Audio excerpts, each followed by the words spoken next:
Welcome to all of you. स्वागत है आप सभी का आज की मेरी इस अति महत्वपूर्ण कक्षा में।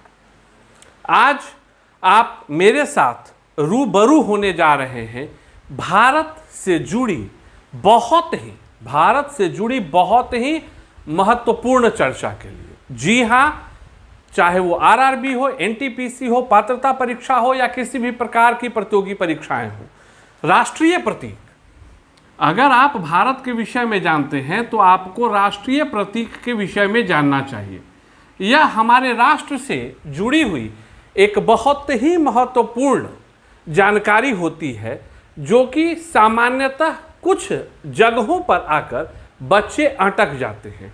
तो राष्ट्रीय प्रतीक का मतलब क्या हो गया? सबसे पहली बात कि भाई हिंदी भाषी तो समझ गए कि हम राष्ट्रीय प्रतीक मतलब जो है वो भारत के विषय में कुछ सिंबल्स होंगे। अंग्रेजी भाषी के लिए यह याद रखना है कि इसको इंग्लिश में नेशनल सिंबल्स कहा जाता है। इसको अंग्रेजी में क्या बोला जाता है? National symbols.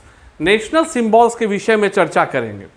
अगर भारत की बात आती है तो राष्ट्रीय प्रतीक के रूप में जब चर्चा शुरू होगी तो पहली जो महत्वपूर्ण चर्चा है वह क्या है? नेशनल सिंबल में पहला आपका क्या होगा? राष्ट्रीय ध्वज। राष्ट्रीय ध्वज, राष्ट्रीय ध्वज जो है वह आपका पहला सेगमेंट हुआ। तो राष्ट्रीय ध्वज अभी जो है उसको हम लोग सामान्यतः किस नाम से जानते हैं? तिरंगा। इंग्लिश में क्या इसको बोलते हैं? Try colour. इंग्लिश में क्या बोलते हैं? Try colour. आपको पता होगा राष्ट्र का ध्वज जो ऊपर में केसरिया, मध्य में सफ़ेद और नीचे हरे रंग का होता है, कहीं कोई शक नहीं, उसी को कहते हैं राष्ट्रीय ध्वज या तिरंगा। तो सबसे पहली बात कि भाई ठीक आपने बताया सर कि राष्ट्रीय ध्वज जो है ट्राई कलर है, तिरंगा है। तो सबसे पहले भारत में जो यह तिरंगा है उसको राष्ट्रीय ध्वज की मान्यता कब दी गई? तो आपको दिन याद रखना है, 22 जुलाई। दिन कब है? 22 जुलाई 1947। 22 जुलाई 1947 को एक झंडे जो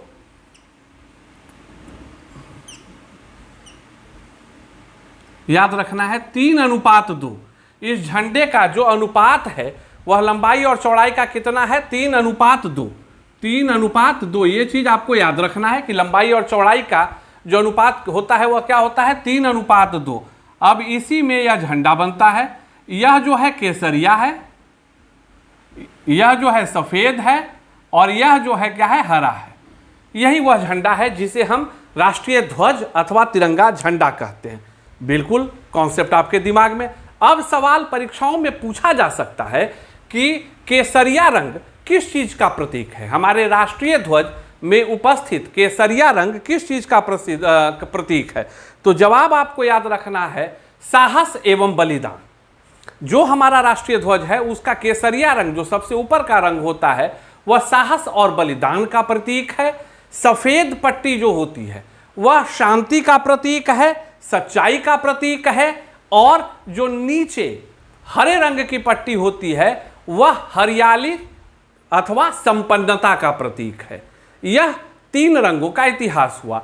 अब आप देखते होंगे कि इस ध्वज में बीच में गोल बना हुआ होता है, वृत्त होता है जिसमें तिलियां होती हैं, जो सामान्यतः कहा जाता है कि 24 तिलियां होती हैं। तो वह पहला चीज कि वह जो चक्र है वह कहां से लिया गया है? अशोक चक्र से लिया गया है। और उसमें उपस्थित 24 तिलियां किस चीज का द्योतक हैं? 24 घंटे का द्योतक है। इसके साथ जो है आप बिल्कुल ही स्पष्ट हो जाएंगे कि केसरिया रंग किसका प्रतीक है, हरा रंग किसका प्रतीक है, सफेद रंग किसका प्रतीक है। जो सफेद पट्टिका पे चक्र है वह कहां से लिया गया? ये सारे ऑब्जेक्टिव क्वेश्चंस होते हैं। और उसमें जो तिलियां होती हैं वह कितनी होती हैं और किस चीज का प्रतीक है? तो वह 24 घंटे जो होते हैं वो प्रत्येक घंटे का प्रतीक होती हैं। और यह लिया गया है आपके अशोक चक्र से। पहले राष्ट्रीय ध्वज के ध्वजारोहण में उसके रखरखाव के लिए, उसके होस्टिंग के लिए काफ़ी नियम कानून थे, लेकिन भारतीय ध्वज संहिता 2002, भारतीय ध्वज संहिता 2002 के अनुसार आम नागरिक, निजी संस्थाओं और शिक्षण संस्थाओं के द्वारा राष्ट्रीय ध्वज के प्रदर्शन पर कोई प्रतिबंध नहीं लगाया जाएगा। मतलब 2002 में वह अधिनियम आया जिसमें आम जनता, निजी संस्थान, शैक्षणिक संस्थान भी अगर राष्ट्रीय ध्वज तिरंगा का प्रयोग करते हैं तो उन पे किसी भी प्रकार का कोई प्रतिबंध नहीं लगाया जाएगा। चलिए भाई, पहला पड़ाव पार हुआ। अब दूसरा है राज चिन्ह। दूसरा क्या है? राज चिन्ह, राज्य चिन्ह। अब आप सवाल बोलिएगा कि सर राष्ट्रीय ध्वज तो पकड़ लिए, अब राज्य चिन्ह का अर्थ क्या है? आप एक चीज दिमाग में याद रखिएगा, सामान्यतः आप देखते होंगे कि एक स्तंभ टाइप की आकृति आपको कभी कभी किसी प्रशासनिक महकमे के कार्यालयों में मिलती होगी जिसके ऊपर शेर होते हैं। राज्य चिन्ह वही है। भारत का राज्य चिन्ह जो है वह सारनाथ स्थित अशोक का जो सिंह स्तंभ है वही भारत का राज्य चिन्ह है। जो सारनाथ का अशोक स्तंभ है वही, उसी अशोक स्तंभ को भारत के राज्य चिन्ह के रूप में मान्यता दी गई है। उस अशोक स्तंभ में आपको सामान्यतः 3 शेर दिखाई देते होंगे, लेकिन वह 3 नहीं होते हैं, वो 4 होते हैं। तो सामान्यतः सामने दाएं बाएं वाले 3 जो शेरों का मुख होता है वो हमें दिखता है, लेकिन पीछे वाले का मुख नहीं दिखता है। तो याद रखिएगा कि सारनाथ के अशोक स्तंभ में कुल जो ऊपर में सिंह का मुख है वह 4 सिंहों का मुख है। ओके, याद रखना है। और सभी सिंह जो है आमने सामने वाले एक दूसरे की तरफ पीठ कर कर बैठे हुए हैं। फिर जिस पर वो सिंह है, सिंह का मुख आपको दिखता है, वह नीचे जो है एक तरह से आप कहेंगे कि इस प्रकार की वलयाकार पट्टी है, इस प्रकार की वलयाकार पट्टी है। और इसी वलयाकार पट्टी पे जो है ये चारों सिंह विराजित हैं। तो यह जो वलयाकार पट्टी है, बड़ा कॉन्सेप्चुअली मैं बता रहा हूँ, यह जो वलयाकार पट्टी है उस पर इस सेगमेंट में हाथी, दौड़ता हुआ घोड़ा, सांड और सिंह की मूर्तियां या कहें के चित्र उकेरे हुए हैं। तो कॉन्सेप्ट आपको याद रखना है, सबसे ऊपर सिंहों का मुख है जो 4 सिंह है, और उसके नीचे जो वलयाकार पट्टी है उसमें सांड, हाथी, दौड़ता हुआ घोड़ा और एक शेर की जो चित्र है वह उकेरी गई है। सवाल आता है कि भारत ने जिस प्रकार से राष्ट्रीय ध्वज को 22 जुलाई 1947 को अपनाया, तो भारत ने राज्य चिन्ह को कब अपनाया? यह सवाल आ सकता है ना कि भारत ने राज्य चिन्ह को कब अपनाया। तो भारत ने राज्य चिन्ह को 26 जनवरी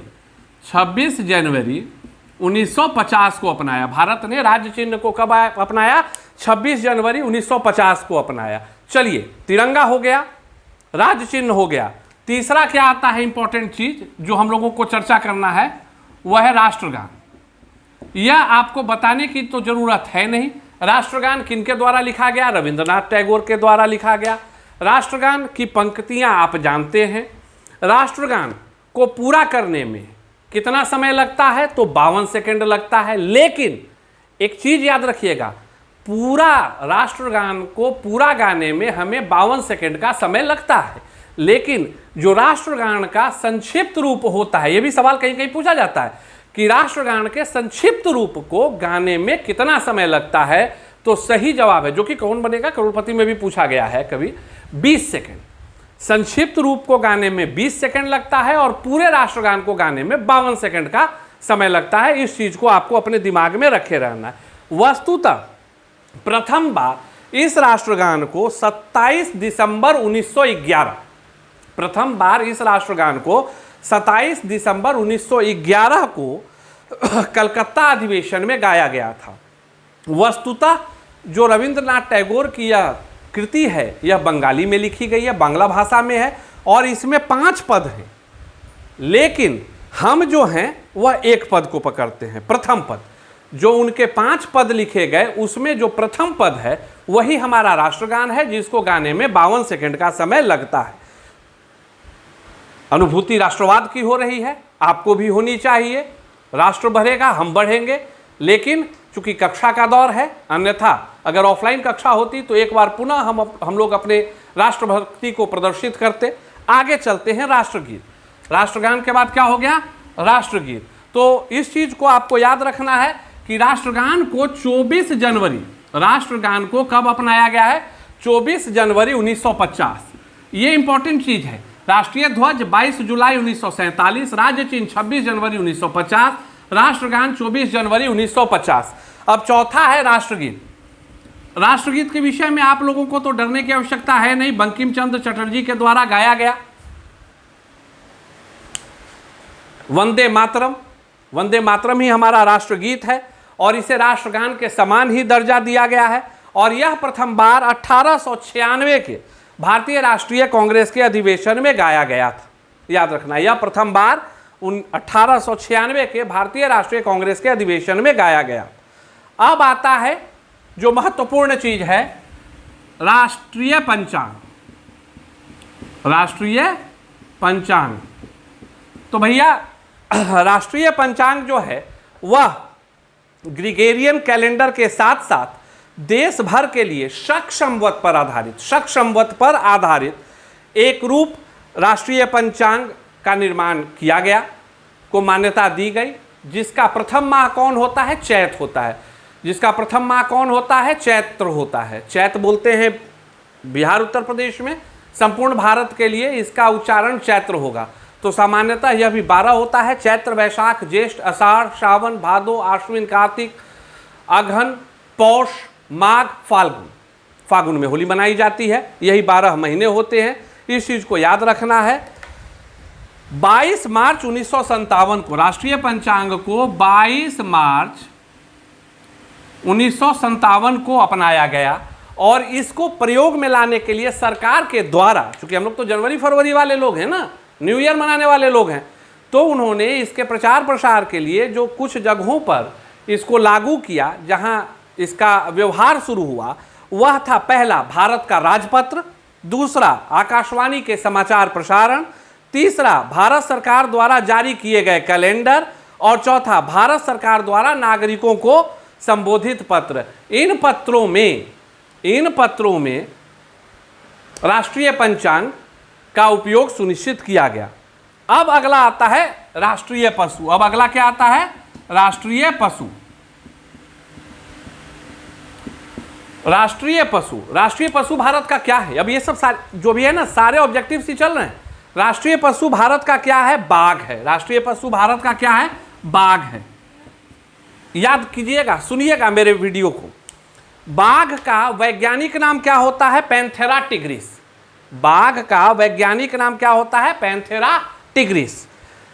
बाघ के विषय में आपको चर्चा करने की जरूरत है नहीं, बाघ के विषय में आप सभी जानते हैं। फिर आता है राष्ट्रीय पक्षी। फिर क्या आता है? राष्ट्रीय पक्षी। राष्ट्रीय पक्षी क्या है? मोर है। राष्ट्रीय पक्षी क्या है? मोर है। मोर का वैज्ञानिक नाम क्या है? पावो क्रिस्टेटस। मोर का वैज्ञानिक नाम क्या है? भाई 2 बार मेरे वीडियो को सुन लेना, चीजें दिमाग में बैठ जाएंगी, फिर ये आप कहीं भी बता सकते हो। मोर का वैज्ञानिक नाम है पावो क्रिस्टेटस। मोर के विषय में बताने का जरूरत नहीं है, सामान्यतः आपको अभिभावक दिखाए होंगे चिड़ियाघरों में या कहीं भी टीवी पर।